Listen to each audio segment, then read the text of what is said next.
En manchette aujourd'hui, les libéraux renoncent à l'appui du Bloc québécois. On parle du budget fédéral 2021.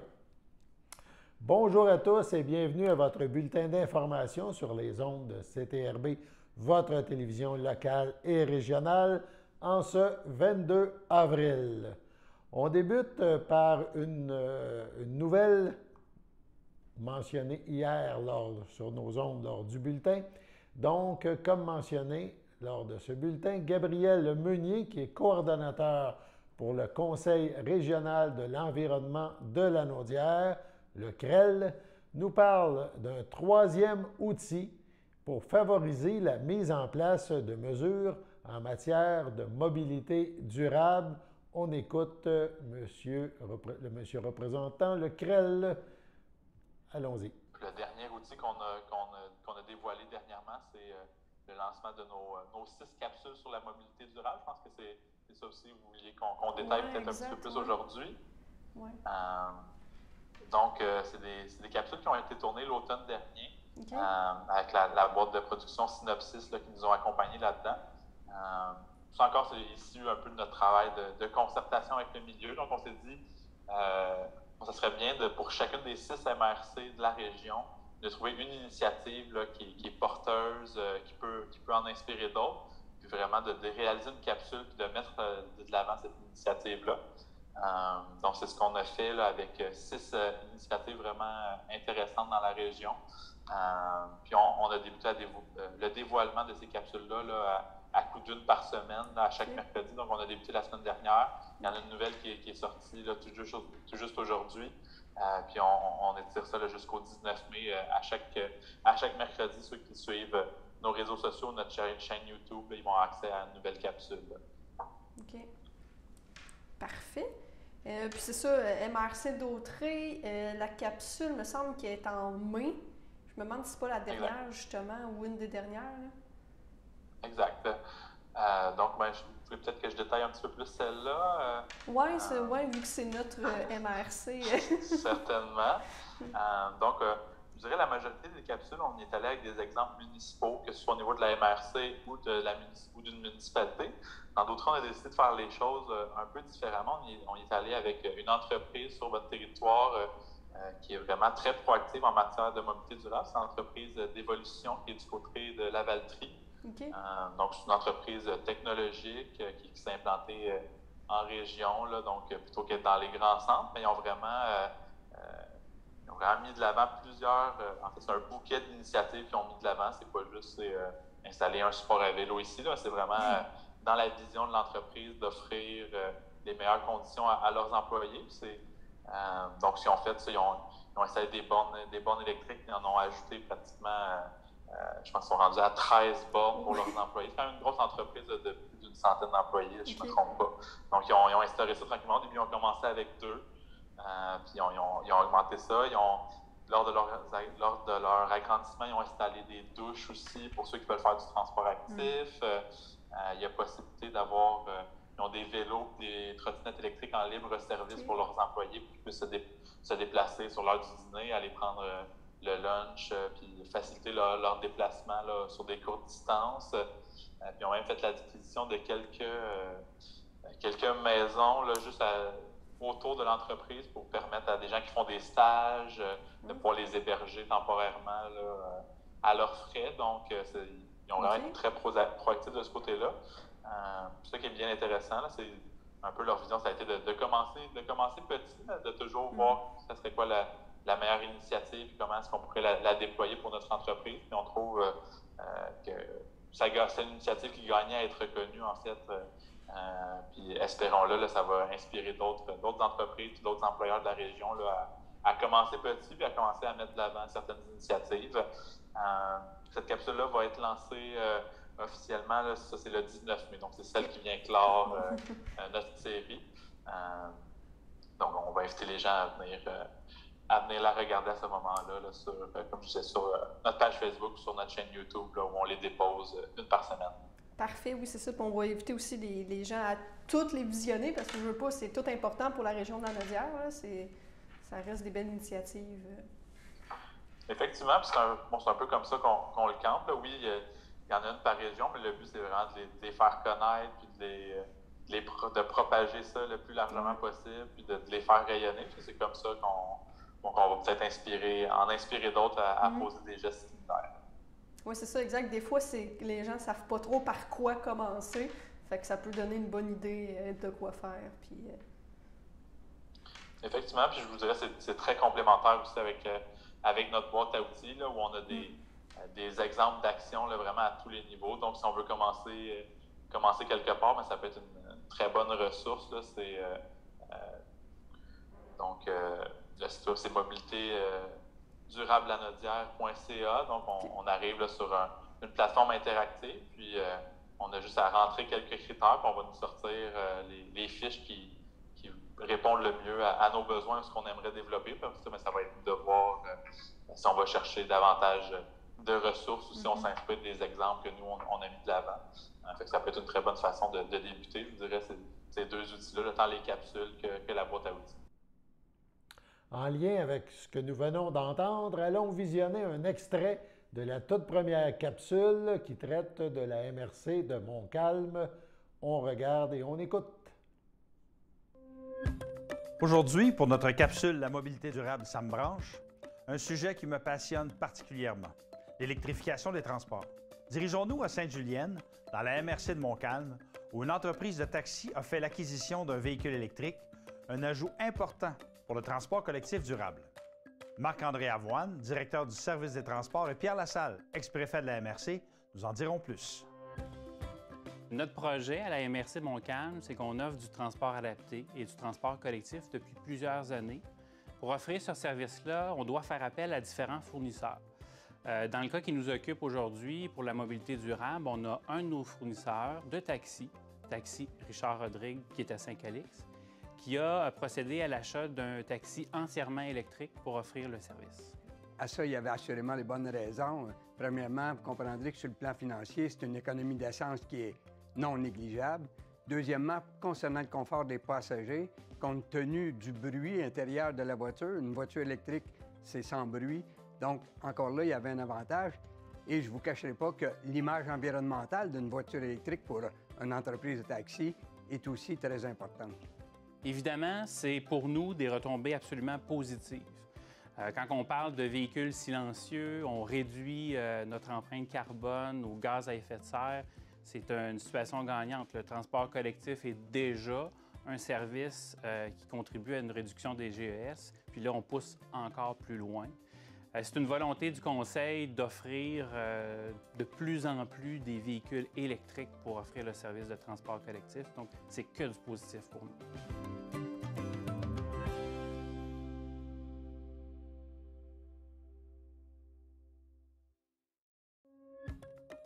Aujourd'hui, pour notre capsule La mobilité durable, ça me branche, allons faire un tour du côté de l'Assomption, dans la MRC du même nom, où la Ville a misé sur une stratégie gagnante pour favoriser à la fois la pratique du vélo et pour dynamiser son centre-ville. Pierre-Étienne Thériault, conseiller municipal, nous présente le projet Espace Vélo. Donc, le projet d'Espace Vélo, il nous est venu, dans le fond, d'une idée de faire de l'Assomption une espèce de plaque tournante du vélo, que ce soit au niveau local ou au niveau régional, puis même provincial. On veut faire la promotion des saines habitudes de vie et du transport actif. Dans le fond, grosso modo, les espaces vélos, c'est 3 espaces de stationnement qu'on a au centre-ville qui sont bien identifiés, bien aménagés de façon sécuritaire pour accueillir les cyclistes, les amateurs de vélo du 1er mai au 1er septembre. Donc, ce qui nous a incité à la Ville de l'Assomption pour mettre en place ces espaces vélos-là, dans le fond, d'une part, pour nos propres citoyens, on veut faire la promotion du transport actif, de leur donner un accès au centre-ville, un endroit sécuritaire pour déposer les vélos, visiter nos commerçants, vivre la vie du centre-ville. Et d'autre part, pour les gens de l'extérieur, c'est de faire la promotion du cyclisme d'un jour, de devenir vraiment une destination de choix pour cette activité précise-là. Donc, comme dans tout projet, il y a des défis. Les nôtres ont surtout été au niveau de la logistique et au niveau de la suppression des cases de stationnement. Ça crée un certain mécontentement au début, mais très rapidement, on a eu une belle collaboration des gens. Finalement, les gens étaient contents, nos commerçants étaient contents, ils ont vu plus de monde. Les casiers nos espaces vélos, finalement, ont été très utilisés, surtout la fin de semaine. Et puis, tout ça cadre parfaitement avec notre nouvelle politique de l'environnement qui fait bien des heureux chez nous.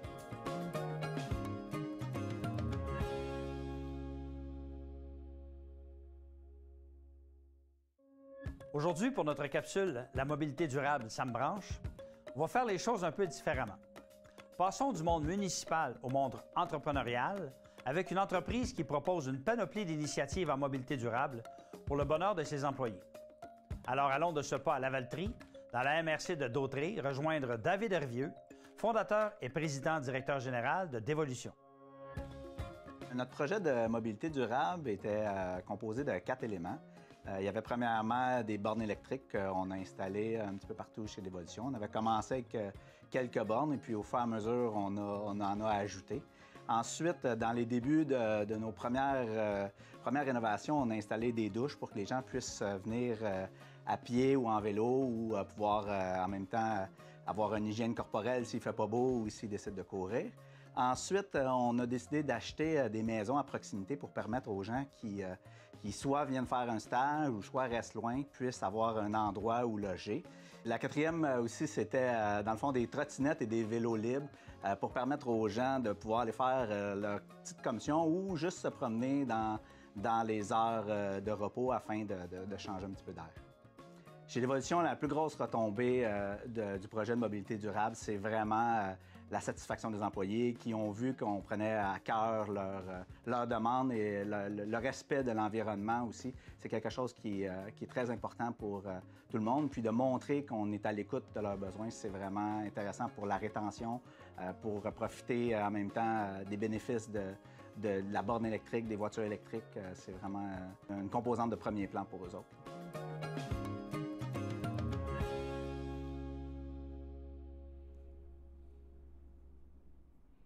Donc, c'est 3 capsules qu'on a eu droit de visionner, dont celle de l'Assomption et la dernière concernant la MRC Dautrey. Allons maintenant à la pause. Le samedi matin, dès 9h30, nos téléspectateurs sont invités au Super Bingo télévisé diffusé de nos studios de Berthierville. Depuis maintenant une vingtaine d'années, plusieurs adeptes de la télévision régionale se sont partagés un montant de 600 $ disponible chaque semaine lors de cette joute de bingo télévisé. Un animateur et 3 bénévoles se succèdent à la caméra dans le but de vous faire passer une petite heure agréable et payante le samedi matin. On peut se procurer les cartes de jeu chez les dépositaires autorisés participants, c'est-à-dire à Berthierville, le dépanneur Formule 1 rue Gilles Villeneuve, le marché IGA Extra sur la rue Gabriel-Brissette, le marché Métro rue Notre-Dame, la pharmacie Proxime rue Frontenac, le garage Pétroté sur la rue Gilles Villeneuve, et à Saint-Ignace-de-Loyola, le marché Aldo rang Saint-Michel, le dépanneur Le Magasin Esso sur le chemin de la Traverse. C'est un rendez-vous tous les samedis matins à 9h30 sur les ondes de CTRB, votre télévision régionale et communautaire.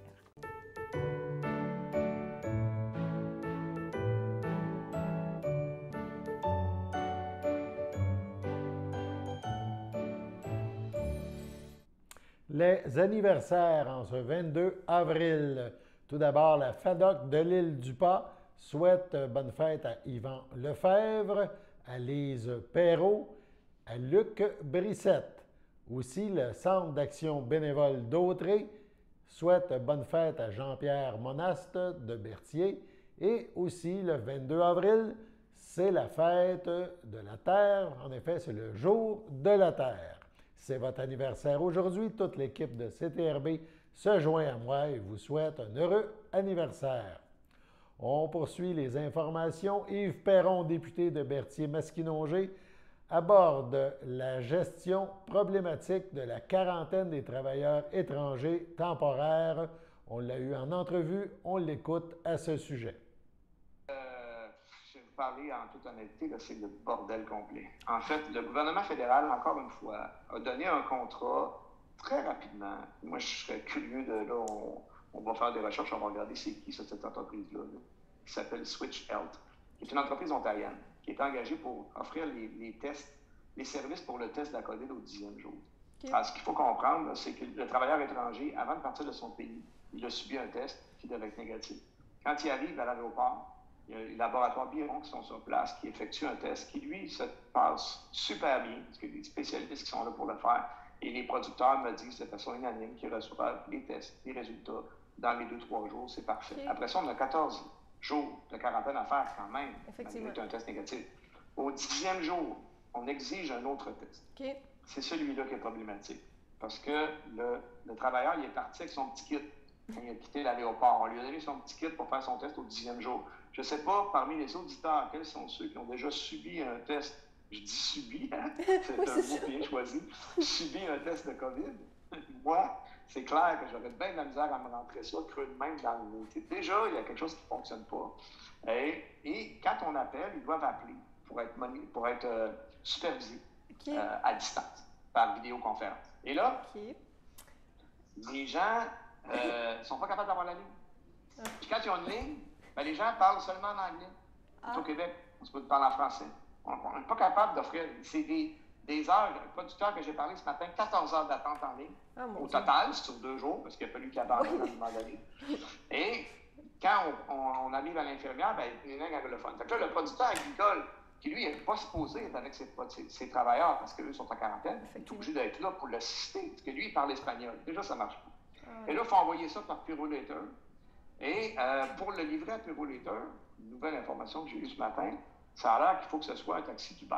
Puis quand il y a un producteur qui est allé le mener chez Purolator, on a refusé son test. C'est pas de même tout le temps, là. Mais j'ai plein d'histoires rocambolesques. Et on n'a pas de ressources pour faire les tests. Puis en parallèle de ça, tout ce qu'on a comme ressources, c'est des inspections qui se font de façon un peu cavalière, où on interdit que les travailleurs étrangers prennent l'air autour de la maison. C'est une maison dans un champ, ou qu'ils restent dans la maison pendant 14 jours. On ne demande pas ça à personne ici. Non. On n'est pas en train de dire qu'il faut réduire les sécurités, là, les précautions, c'est important qu'on fasse des quarantaines convenables. Mais on peut être raisonnable. Puis on peut-tu permettre aux gens d'aller se faire tester dans les tests de prélèvement standard? Un Québécois qui a des symptômes de COVID, il va y aller. On peut s'organiser et faire ça de façon sécuritaire. Est-ce qu'on peut permettre à un producteur agricole d'engager une infirmière qui va venir faire les tests sur place? Il me semble que je vous dis ça, puis vous haussez les épaules, vous dites, ben oui, mais ils veulent pas. Ils veulent pas. Il faut que ce soit Switch Health qui contrôle ça. C'est le bordel total et il n'y a pas assez de ressources. Voilà. Et on est là-dedans, puis on pilonne, on est en chambre toute la semaine dernière, encore cette semaine, on pilonne le gouvernement avec ça chaque jour. Puis on n'a pas de réponse convenable, à part des réponses vagues qui nous disent qu'ils sont conscients du problème et qu'ils regardent à ajouter des ressources. Mais ça fait longtemps qu'ils regardent, il faudrait qu'ils commencent à bouger. Oui, c'est ça. Voilà. Puis on va tomber dans la période où, effectivement, l'été s'en vient. C'est comme là qu'on a besoin. Là. Un autre facteur important, c'est qu'il y a peu de travailleurs étrangers d'arrivée. On n'est pas dans le gros de la période. Puis en plus, cette même compagnie-là, SwitchUp, ils sont responsables de l'administration des tests de tout le monde qui revient de l'extérieur. Les snowbirds et ainsi de suite. Fait qu'imaginez-vous que ça se met à rentrer, là. Voilà. On est là-dedans. Prévoyez de nouvelles sorties dans les prochains jours, c'est clair. Parfait, parfait. On va garder un petit bout. Parce qu'on ne laissera pas tomber nos producteurs, puis il faut être conscient que ces gens-là, ils viennent ici, c'est pour aider à nourrir les Québécoises et les Québécois aussi. Hein, il faudrait se rappeler de ça de temps en temps. C'est pas juste une menace, c'est des gens qui viennent assurer la souveraineté alimentaire, des termes qui sont très à la mode. Ils sont à la mode quand ça fait notre affaire. Parlant du député de Berthier-Masquinongé, Yves Perron, ce dernier déplore l'opposition du Parti libéral à l'amendement du Bloc québécois exigeant une hausse des transferts en santé et de la pension de vieillesse des 65 ans et plus. Ainsi, les libéraux de Justin Trudeau ont officiellement renoncé à l'appui du Bloc québécois au budget 2021, au dernier budget 2021, selon le député ainsi que son chef Yves-François Blanchet. Le chef du Bloc québécois, M. Blanchet, annonce: le Bloc québécois avait posé 2 conditions sans équivoque pour appuyer le budget, augmenter durablement et sans condition les transferts en santé comme l'exigent le Québec et les provinces, ainsi que hausser la pension de vieillesse de tous les aînés dès 65 ans. Les libéraux savaient quoi faire pour obtenir notre soutien, a-t-il mentionné. Par 2 fois, ils ont décliné. Justin Trudeau a donc perdu l'appui du Bloc québécois à son budget, de conclure M. Blanchet. Le budget a également soulevé l'ire de l'Assemblée nationale du Québec, qui a unanimement dénoncé l'omission des transferts en santé et les nombreuses intrusions dans les champs de compétences du Québec. M. Blanchet ajoute: l'appui du Bloc québécois à la santé et aux aînés ne vacille pas et n'est pas à négocier. Le Bloc ne peut pas soutenir un budget qui délaissent le réseau de la santé et les 65 ans et plus, les plus grandes victimes du sous-financement fédéral. Nous restons fiables et fidèles à nos valeurs, a-t-il dit. Nous n'abandonnerons pas notre soutien au personnel soignant ainsi qu'aux bâtisseurs et bâtisseuses du Québec, d'ajouter le chef du Bloc québécois. Pour le député Perron, il mentionne « Dans ce contexte de pandémie, le fédéral a choisi délibérément de passer sous silence nos besoins en transfert en santé. Le Québec a pourtant été clair et on voit qu'encore une fois, il n'est pas entendu par le fédéral. » M. Perron conclut en rejetant l'amendement du Bloc québécois. Le gouvernement de Justin Trudeau met au grand jour son manque de considération envers nos aînés et notre personnel en santé. On est là pour défendre les intérêts de notre monde et c'est ce qu'on va continuer à faire, a-t-il conclu. Allons maintenant à la pause. Sachez que vous pouvez nous faire part de vos commentaires, soit pour une annonce gratuite sur notre babillard ou toute autre suggestion en nous rejoignant par téléphone au 450-836-5103, 450-836-5103, ou bien par courriel tvcberthierville@hotmail.com, sur Facebook en écrivant Facebook CTRB. Et surtout, n'hésitez pas à visiter notre chaîne YouTube afin d'y retrouver une grande partie de notre programmation sur YouTube CTRB. Les émissions sont classées par catégorie, vous permettant de chercher moins longtemps. Vous pouvez aussi cliquer sur le rectangle rouge « S'abonner » pour être à l'affût des dernières émissions enregistrées.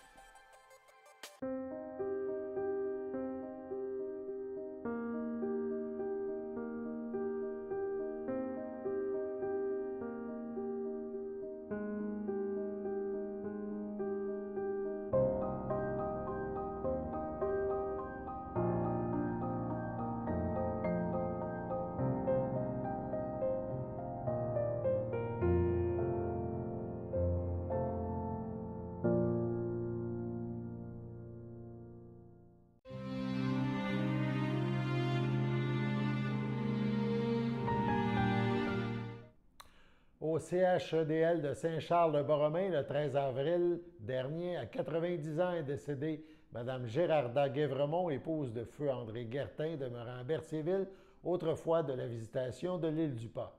L'ayant précédé son fils Maurice, elle laisse dans le deuil ses enfants, Gilles Guertin, Chantal Morin, Serge Guertin, Liliane Trépanier, Lucie Guertin, Mario Gravel, feu Solange Guertin, ses 6 petits-enfants et 6 arrière-petits-enfants, sa sœur, ses frères, son beau-frère et ses belles-sœurs.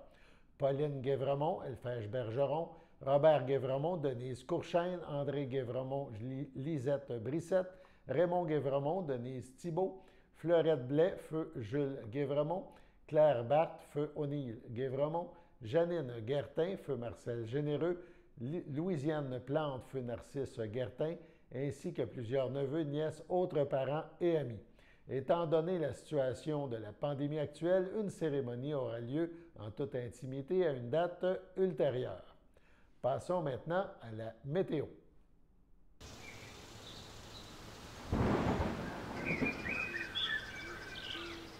Alors bonjour tout le monde, j'espère que vous allez bien. Donc c'est moi Xavier pour faire la météo. Je ne suis pas vêtu convenablement pour vous dire la météo parce qu'il fait vraiment très froid dehors.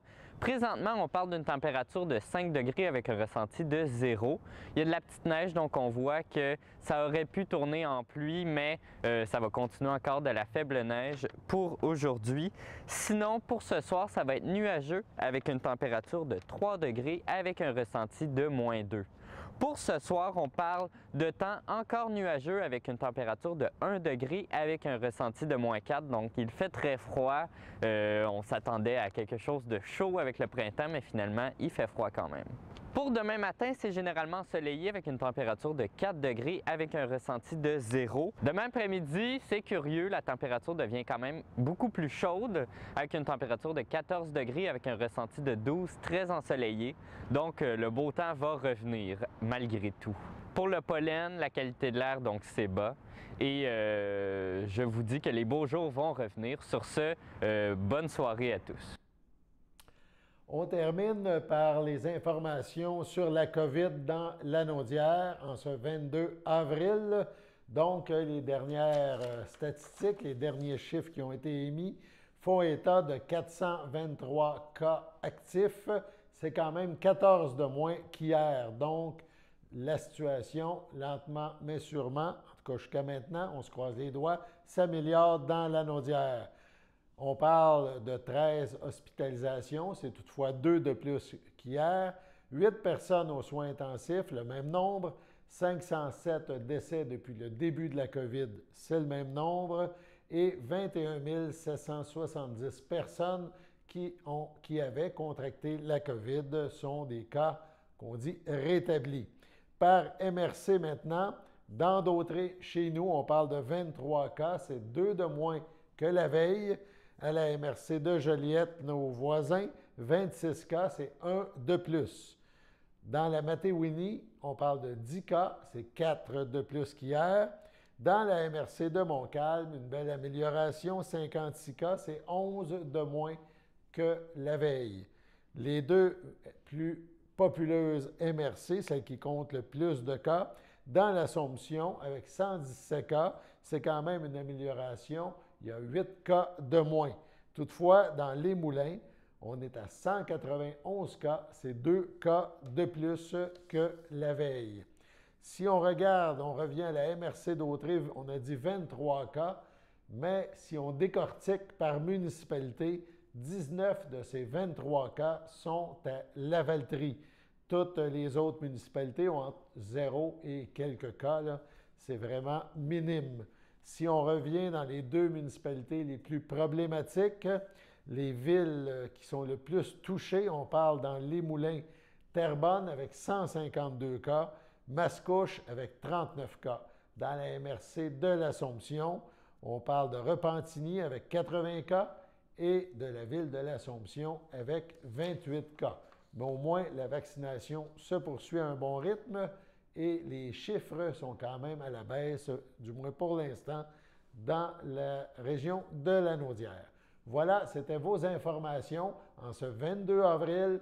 Alain Bellumeur au Pépitre qui vous souhaite bonne fin de soirée à notre antenne et à demain.